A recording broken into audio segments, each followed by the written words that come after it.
Demek жақсылық қылу мойында парыз. Эч качан субханалла мусулманды негизи өзү эле колун менен да тили менен делечи негизи эле бирөөнө зыян бериши туура эмес. Эми баягы мындай кылган тигиндей деп жумшак сүйлөгөндө мисалы сен мусулмансыңбы? Болду эми. Эч кимге сенин зыяның тийбесин. Мына ушундай принципте жашаш керек да. Ушул принцип, мына ушул туура. Анткени субханалла жакшылык кылсаң өзүңө пайда берет, жаманчылык кылсаң өзүңө зыян берет. Монда кесе айтканда ушундай да. Анан пайгамбар саллаллаху алейхи вассалам жакшылык кылган, тигиндей кылган деген мен өтпөйт да, чын айткандачы. Чын эле мусулмансыңбы? Болду эми. Эч бирине зыян тийбесин. Сен көрүп турган, көрбөй турганда керек болсо мындай кээ бир убакыттарда этияттык кылып коюш керек. Кетип бараткан сөөл жыраны эле тепсип албаш үчүнчү. Мындай басып атканда, каякты басып атканыңды, кайсы жерде жүргөнүңдү бир аз карап коюш керек экен да. Ушундай.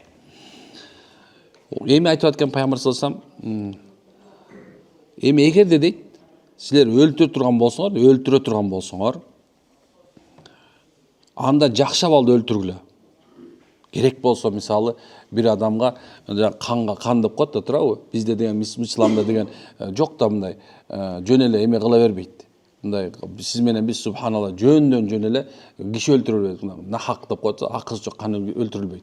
Керек болсо менен соттоду.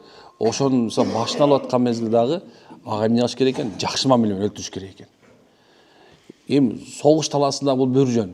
Ар кандай мыкаачылык болот. Бирок эгерде сот маселесине келсе дагы мисалы эгерде өлтүрүшкө мүмкүнчүлүк берилип аткан болсо да сен өч алсаң болот. Бирок эми ошондо эмне экен? Жок, муну мен кечирдим деп койгон, бул андан бетер сонун нерсе. Карасаң кандай нерсе. Эми айтайын деген бул маселе азыр соттун бир маселеси болушу мүмкүн. Анткени мисалы жөн өзүң бир адам өлтүрө албайсың да, туурабы? Эми айтайын дегеним ушул экен. Керек болсо деп карасаң, мейли кандай боло турган болсо, өлтүрө турган болсоң, бирок дагы бир нерсени эске алышыбыз керек экен да. Эгер сое турган болсоңор, анда керек болсо жакшы сойгула дейт. Жакшы сойгула. Мен ушул жерден бир нерсе токтолуп кетишим керек. Мисалы бардыгыбыз эмнекен кой жейбиз, уй мал сонда негизи эле мал этин жейбиз да, туурабы? Кой, уй, жылкы, төө, эчки, коён, туурабы? Ушулардын баары сойгонго болушат да. Эми ошолордун баардыгын эмне кылыш керек экен? Кыйнабастан өлтүрүш керек экен. Эми кыйнабастан өлтүрүү үчүн эмне керек десе, ага деген бычак керек экен, туурабы?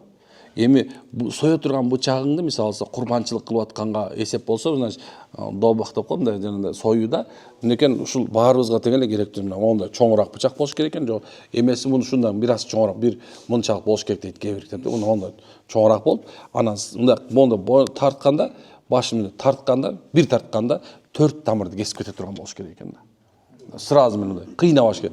Айтканда ошондой бисмилля Аллаху акбар деп. Кээ бир алымдар айтат, койдун мисалы сое турган болсоң, мындай жаткызып дейт да, анан кийин мындай эки кулагы менен көзүн жаап, анан бисмиллахиллади ла ядурру ма исми шейин фил арди ва фис самаи ва самин алим десе, ошол малда жатып берет деп айтканы бар экен да. Бир айтайын дегем, ошондо жөн эле эмес, абайлык мыкаачылык менен кылбастан сое турган малдын, сое турган бычагың да субханалла болуш керек экен, узун болуш керек экен. Кыбланы карап коюш мустахаб экен. Кичине кан агып кеткен, анан кийин мисалы ошол замат барып жүлүндөп салбай, абайлык кан акканга чейин карап туруп, анан өзү өлгөнү жакшы экен да.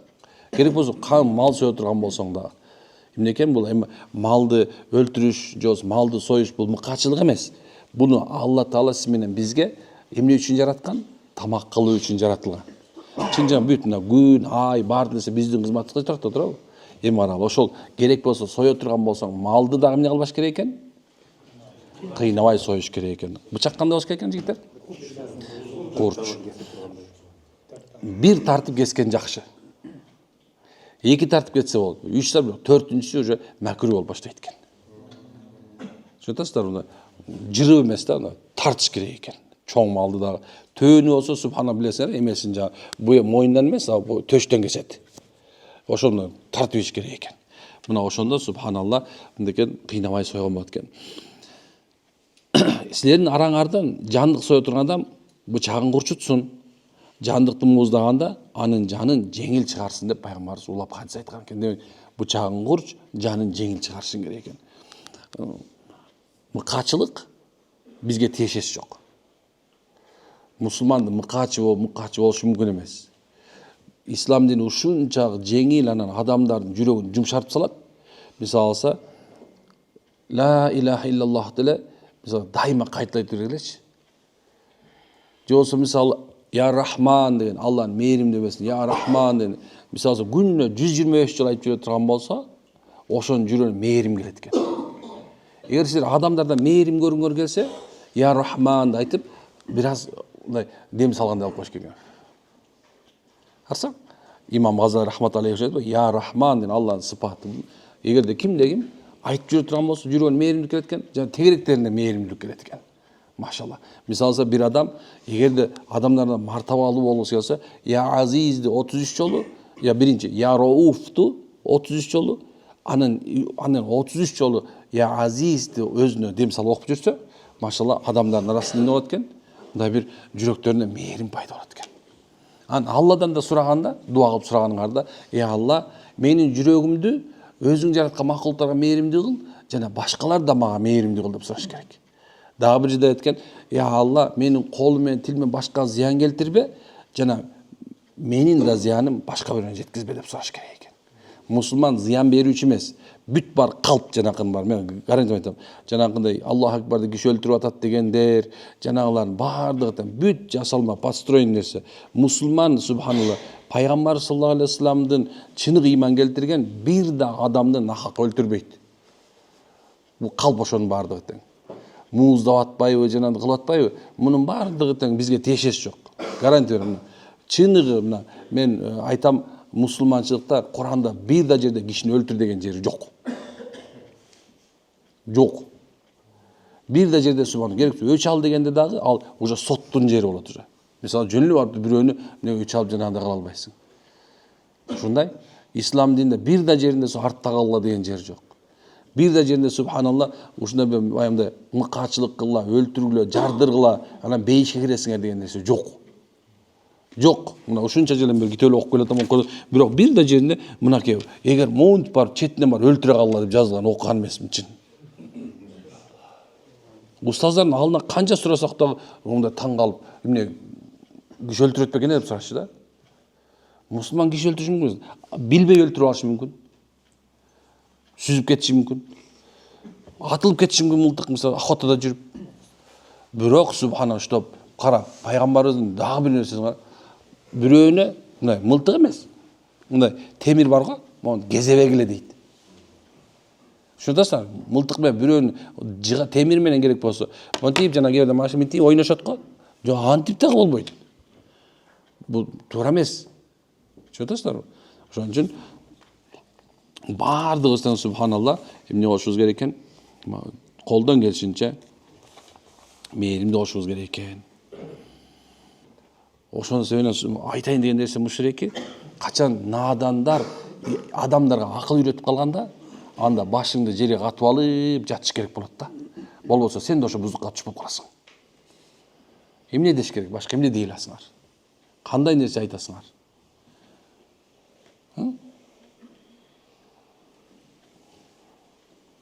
Эмне үчүн ушу силер субхана насаат айтпайсыңар? Эмне үчүн бир туугандарыңарды, балдарыңарды өзүңөр ошо жакшылыкка чакырбайсыңар? Эмне уктап атасыңар?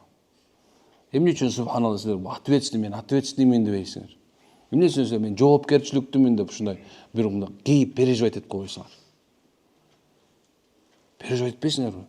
Эгерде азыр ушундай акыбал менен кете бере турган болсо, эртеңки күндө кандай болот? Биздин балдарыбыз ким болот? Мен баягы айтып атам силерге.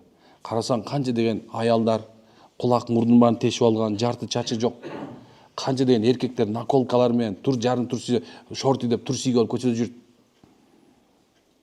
Эми ошолор ойлосоң, эртең ата, анан эне болот. Алардан туулган балдар ким болот? Алар кантип же субханалла кантип насаат айтат? Кантип алар адамдарга жакшылык жеткизет? Эгерде шымчан, турсен, сакалчан мондай өзүңөр туруп алып деле, дагы деле болсо өзүңөрдүн балдар, өзүңөр, бир туугандар, өзүңөр субханалла мусулман үгүт кылбаса, насаат айтпаса, эскертпесе, ойлосоңор. Анда ошентип баса берет сен. Мына буларды жардырып атат. Мына ушинде берет. Айткыла мусулманчылык жардыруу жок. Айтқан мұсылманша терроризм деген нәрсе жоқ. Айтқан мұсылманда жамаат болуп урушу деген жоқ. Уру деген жоқ. Улутқа бөлүнүш деген жоқ исламда. Жер тоголок өзү элечи. Жердин баарына границасы жок болуп койсочу, адамдар бериле бурчка батып калат баары дегенчи. Миллион субханалла боло турган болсо делечи. Исламдын шакыртуу ушундай да. Мен ойлой берем да. Өзүм оюмду айтып коерейинчи. Мен жеке оюм бул. Махшар майданы. Махшар майданында граница болбойт.